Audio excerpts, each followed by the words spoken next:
On Monday, Prime Minister Justin Trudeau dropped a bombshell on Canadian politics.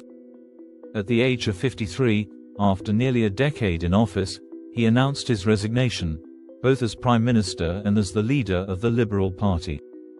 But what led to this dramatic move, and what does it mean for Canada's future? How did we get here, and what comes next? Trudeau's resignation comes as a surprise to many, but is it really that unexpected? The writing had been on the wall for some time.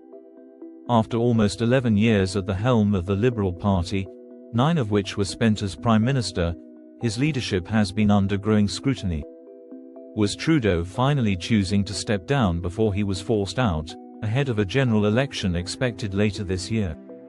So, what's at the heart of this resignation, and why does it feel like a turning point for Canadian politics? Let's break it down. Trudeau's rise to power in 2015 was nothing short of a political fairy tale. He promised Canadians sunny ways, a government that would be progressive, inclusive, and optimistic. Climate change, reconciliation with Indigenous peoples, and gender equality was central to his vision. For many, Trudeau embodied hope and renewal. But as the years passed, the cracks began to show. While Trudeau's government passed significant progressive policies, his leadership was often overshadowed by controversy. The SNC-Lavalin affair, the blackface scandal, and more recently, an increasingly polarized political landscape. Can we point to a single event that triggered this resignation, or is it the culmination of a series of failures? One moment that stood out was a viral confrontation between Trudeau and a steelworker. "You're not really doing anything for us, Justin," the worker said, echoing the frustration of millions of Canadians. Rising inflation, unaffordable housing, and sluggish wage growth were increasingly weighing on the public, and Trudeau's handling of these issues seemed to miss the mark. So, was Trudeau's downfall tied to his inability to address these pressing concerns? Recent polling data has made the situation even clearer. Trudeau's Liberal Party is trailing over 20 points behind Pierre Poilievre's Conservative Party. With the 2025 election on the horizon, Trudeau was facing an uphill battle. As he put it in his resignation speech, "This country deserves a real choice in the next election, and it has become clear to me that if I'm having to fight internal battles, I cannot be the best option in that election." Was this Trudeau acknowledging that his time was simply up? Pierre Poilievre, the leader of the Conservative Party, has emerged as a fierce opponent to Trudeau's progressive policies. With his populist message, Poilievre has captured the imagination of many Canadians, particularly those frustrated by the economic pressures under Trudeau's rule. But is Poilievre the leader Canada truly needs, or is he capitalizing on Trudeau's mistakes? Now, let's not forget the international dimension. Donald Trump, president-elect at the time of Trudeau's resignation, made waves by suggesting that Canada and the US should merge.